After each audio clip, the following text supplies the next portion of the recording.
और कौन कौन कनेक्टेड है अभी, मैं नाम भूल, आदित्य ना, सर इस पर तो आता है ना, मैं बता देता हूँ। हाँ ये आयुष, आदित्य और Megha. Good morning good evening sir. Good evening, good morning. चलो फटाफट, आज मेरे पास टाइम था तो मैं इस क्वेश्चन को डिस्कस कर देता हूँ, है ना। इसमें पूछा है एंगुलर फ्रीक्वेंसी के बारे में।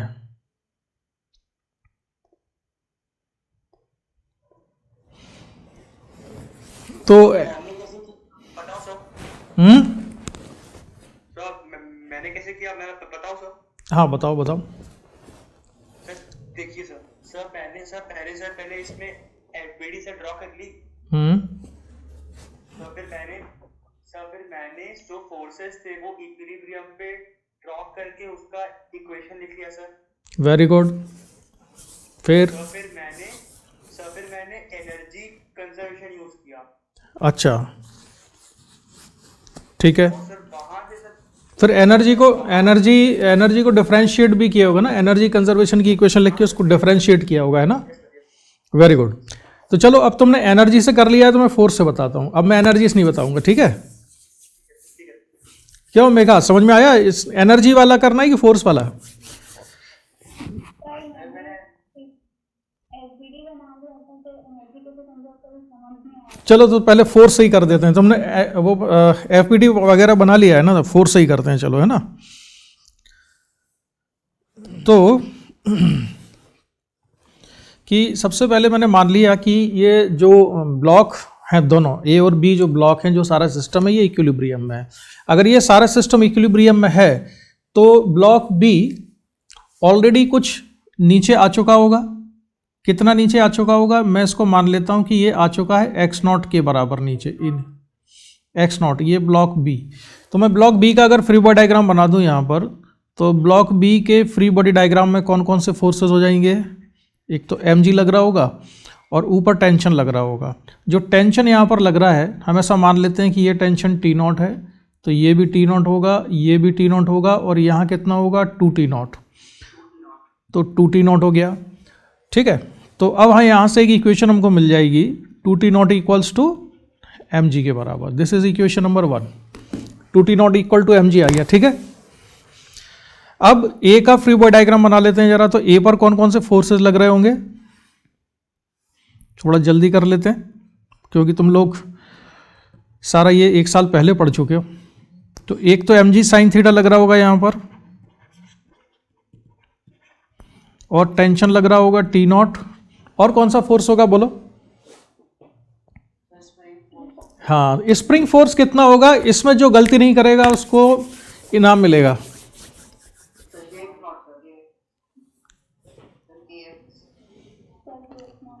के एक्स नॉट ना, सबने गलती की, इनाम कैंसिल। देख भाई, अगर ब्लॉक बी एक्स नीचे आता है तो ब्लॉक ए कितना ऊपर गया होगा? 2x। ध्यान रखना, ये जब भी पुली मूवेबल हो, मैं पहले बता चुका हूं कई बार कि अगर पुली मूव कर रही है तो हमेशा ध्यान रखो कि जो दो ब्लॉक्स हैं जरूरी नहीं है कि वो सेम डिस्प्लेसमेंट कवर करेंगे। अगर एक ने x डिस्प्लेसमेंट कवर किया है तो दूसरे का भी x ही होगा, जरूरी नहीं होता है। x या x/2, 2x, 3x कुछ भी हो सकता है, डिपेंडिंग ऑन द सिचुएशन। तो इस वाले केस पे देखो, जो पुली है, कौन सी वाली पुली है? जो बी से कनेक्टेड है, ये वाली जो पुली है, इसके दोनों तरफ स्ट्रिंग है यहाँ पर। तो अगर ये पुली एक्स नॉट नीचे आएगी तो इसके साथ कनेक्टेड जो ब्लॉक बी है वो भी कितना नीचे आ जाएगा? एक्स नॉट नीचे आएगा। लेकिन ये पुली एक्स नॉट नीचे तब आ सकती है जब यहाँ से भी स्ट्रिंग इंक्रीज हो जाए एक्स नॉट, और यहाँ से भी एक्स नॉट इंक्रीज हो जाए। तो जब दोनों तरफ से स्ट्रिंग एक्स नॉट बढ़ेगी तभी तो बी एक्स नॉट नीचे जाएगा। लेकिन अगर पुली एक्स नॉट नीचे गई तो दोनों तरफ की स्ट्रिंग एक्स नॉट बढ़ी, यानी कि ए कितना ऊपर चला गया होगा? ये या स्प्रिंग एलोंगेशन 2x नॉट हुआ होगा। तो पहली चीज तो ये याद रखना, बहुत छोटी छोटी चीजें हैं लेकिन अक्सर हम इन्हीं में मिस्टेक करते हैं। तो स्प्रिंग फोर्स हो गया 2kx नॉट के बराबर। तो यहां पर इक्विलिब्रियम कंडीशन में एक इक्वेशन मिल गई हमको। तो क्या इक्वेशन बनी इक्विलिब्रियम में?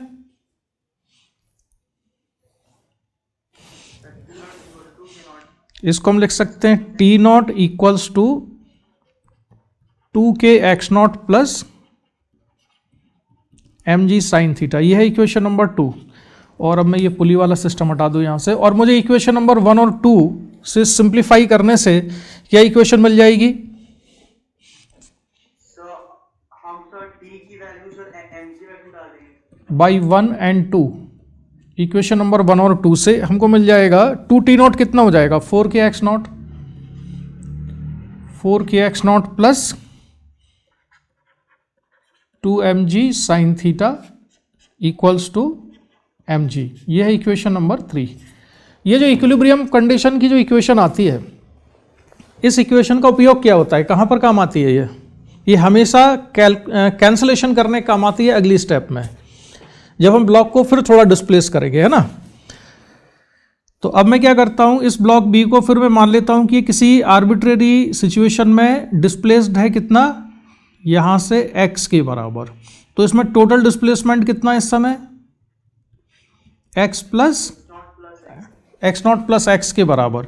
तो यहाँ पर भी कितना हो जाएगा? 2x0 प्लस x के बराबर। स्प्रिंग एलोंगेशन कितना होगा इस समय? 2 टाइम्स x0 प्लस x के बराबर। ठीक है।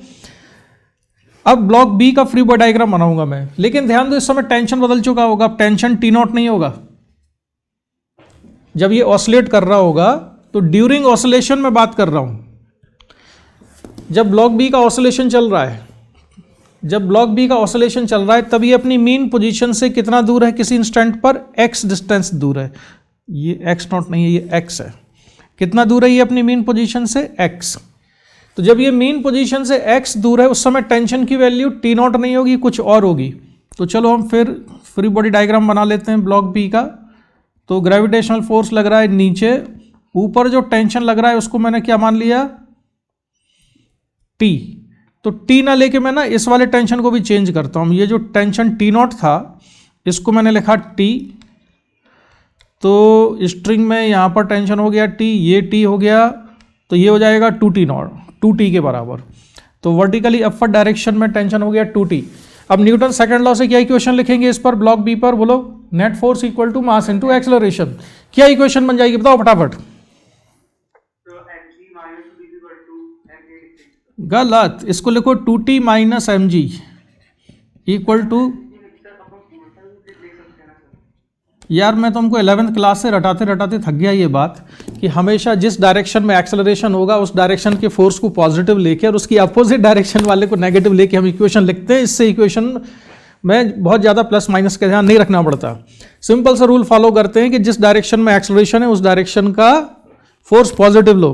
तो ब्लॉक बी मीन पोजीशन से डिस्प्लेस्ड है, एक्सेलरेशन हमेशा किधर डायरेक्टेड होता है? Towards the mean position. तो मीन पोजीशन कहाँ है? ऊपर है, तो ऊपर वाला फोर्स बड़ा है, ऊपर की डायरेक्शन में एक्सेलरेशन है। ठीक है।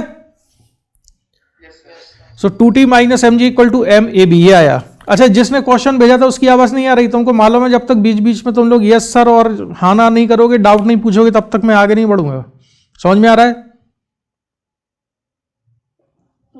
इसमें डाउट है? हाँ बोलते जाओ जरा। तो इसमें डाउट नहीं है, ठीक है। अब ये तो इक्वेशन बनाई मैंने किससे? बी से। अब ब्लॉक ए से क्या इक्वेशन बन जाएगी? स्प्रिंग फोर्स लग रहा होगा ब्लॉक ए पर, ये ए, और स्प्रिंग फोर्स यहां कितना होगा बोलो? के एक्स प्लस x0 और mg साइन थीटा, और टेंशन T। कहां पर 2 आएगा? हाँ वेरी गुड, ये हाँ ये स्प्रिंग एलोंगेशन हो जाएगा 2 टाइम्स x0 प्लस x। तो स्प्रिंग फोर्स इतना है। अभी बताओ ब्लॉक ए का acceleration at this position at this instant up the incline plane है कि down the incline plane? Down the incline plane. अगर बी ऊपर जा रहा है it means that A is moving down the incline plane. तो equation बोल दो क्या लिखें इसकी न्यूटन सेकंड लॉ से? Minus T equal to mass into acceleration, है ना। तो चलो इसकी इक्वेशन में लिखता हूं यहां से, चलो ये लिखता हूं 2k x plus x0 plus mg sine theta minus T equal to mass into acceleration of block A. अब एक्सेलरेशन ऑफ ब्लॉक ए कितना ये बताओ जरा मेरे को। अच्छा नहीं, चलो मैं जो पूछना चाह रहा हूँ, मैं ये पूछना ये चाह रहा हूँ, मेरी भावनाओं को समझो जरा कि ए और बी के एक्सेलरेशन में रिलेशन क्या है। हाँ सर, सर यहाँ पे अपन सर कंस्ट्रेंट लगाएंगे सर। हाँ, यहाँ पर फिर कंस्ट्रेंट लगेगा। तो अगर बी ब्लॉक x ऊपर जाता है तो ए कितना जाएगा down the incline plane 2x, यानी सर 2 है। ए का एक्सेलरेशन बी का डबल है। ये कंस्ट्रेंट रिलेशन है। Acceleration of A is 2 times acceleration of B. इसको मान लेते हैं ये इक्वेशन नंबर 6 है। ठीक है, चलो तो इक्वेशन नंबर 5 में हम ये वैल्यू सब्स्टिट्यूट कर देते हैं। तो ये इक्वेशन नंबर 5 में वैल्यू सब्स्टिट्यूट करने पर बचेगा 2kx प्लस 2kx0, ये ब्रैकेट में ओपन कर रहा हूँ, plus mg sine theta minus T equal to, और ये एक्सेलरेशन ऑफ ए को मैं लिख देता हूँ 2 टाइम्स एक्सेलरेशन ऑफ बी, तो ये हो जाएगा 2m ab, इक्वेशन नंबर 6। ठीक है, अब क्या करें बताओ। अब हम करते हैं, हम t से पीछे छुड़ाना चाहते हैं इसमें। तो इक्वेशन नंबर 4 में 2t दिख रहा है और इक्वेशन नंबर 6 में t दिख रहा है, तो हमें क्या करना चाहिए।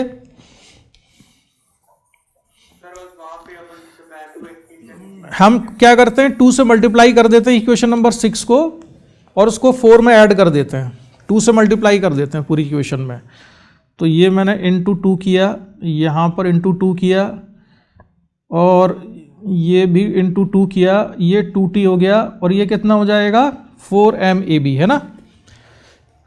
तो बता दो यार जरा किस किस को ऐड कर रहे हैं हम ऐड कर रहे हैं equation number 4 plus 2 times equation number 6।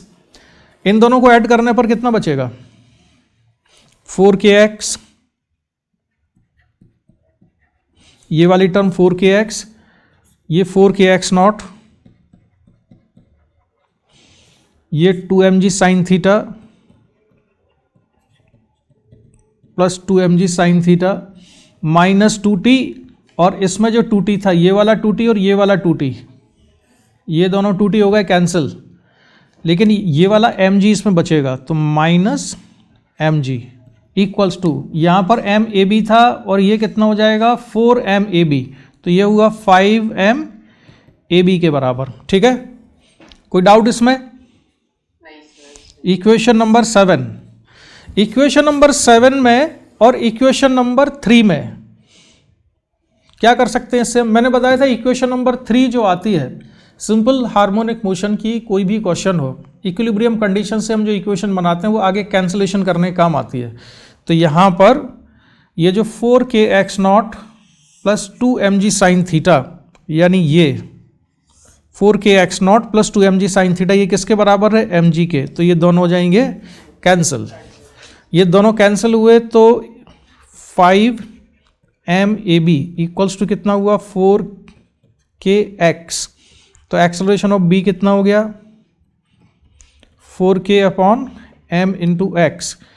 और वैसे अगर 100% एक्यूरेसी पे अगर मैं जाऊं तो मैं एक्सेलरेशन ऑफ b को मुझे लिख देना चाहिए minus d2x over dt square equals to 4k upon 5m into x. तो नेगेटिव साइन भी आ गया और x का जो कॉफिशिएंट होता है ये किसके बराबर होता है ओमेगा स्क्वायर के। सो ओमेगा कितना आया under root 4k upon 5m। This is the angular frequency and this is the answer of the question. इसमें क्या डाउट है बताओ अब। अरे डाउट पूछ लो, शर्माओ नहीं, जिसको भी पूछना है। मेगा समझ में आया ये? नहीं सर, आ गया भाई। मेगा से पूछो, तू क्यों बोल रहा है भाई? अरे सुनो, उसकी आवाज नहीं आ रही मेगा जी, बोलो। यस सर, आ गया सर। ठीक है, तो मैं फिर डिस्कनेक्ट कर दूं कि और भी कुछ पूछना है? हो गया सर, ठीक। चलो बाय बाय।